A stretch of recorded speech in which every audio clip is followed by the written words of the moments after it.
La protesta in solidarietà con la popolazione palestinese in risposta all'operazione militare condotta dall'esercito israeliano nella striscia di Gaza prenderà avvio già da domani con un corteo urbano che partirà alle 16 dalla stazione di Mestre e attraverserà la città. Nella stessa giornata è previsto anche uno sciopero nazionale di 4 ore nel settore privato indetto dalla CGIL, che però non prevede manifestazioni o cortei a Venezia. Lunedì 22 settembre si terrà invece uno sciopero generale di 24 ore proclamato da alcuni sindacati di base che coinvolgerà settori chiave come il trasporto pubblico locale, le ferrovie, la logistica, i porti, le scuole e le università. Il 22 settembre sarà sciopero generale di tutti i settori del pubblico e del privato per dire no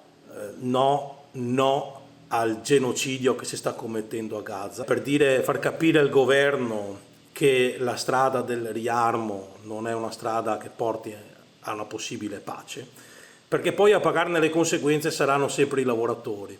A Gaza lo vediamo, stanno pagando bambini innocenti. Quando sarà finito tutto, a pagarne le conseguenze qui da noi saremo noi lavoratori, perché la corsa al riarmo significa investire su armi. Noi chiediamo invece di abbassare le armi e di alzare i salari. In parallelo è annunciata una manifestazione al porto di Marghera con l'intento di bloccarne temporaneamente le attività. L'amministrazione, pur riconoscendo il pieno diritto allo sciopero e alla libera espressione del dissenso, invita tutti i manifestanti a mantenere comportamenti rispettosi della sicurezza pubblica e del regolare funzionamento dei servizi essenziali. Ciò che sta accadendo a Gaza è inaccettabile e intollerabile, serve un cessate il fuoco da parte di Israele, serve la liberazione degli ostaggi da parte di Hamas. Sono molte le manifestazioni in corso in Europa in questi giorni, ce n'è una anche nella nostra città, speriamo però che la manifestazione, che è legittima, che è sacrosanta, come tutte le manifestazioni in democrazia, non sia l'occasione per creare disagi ai cittadini, per interrompere eventualmente il traffico del trasporto pubblico,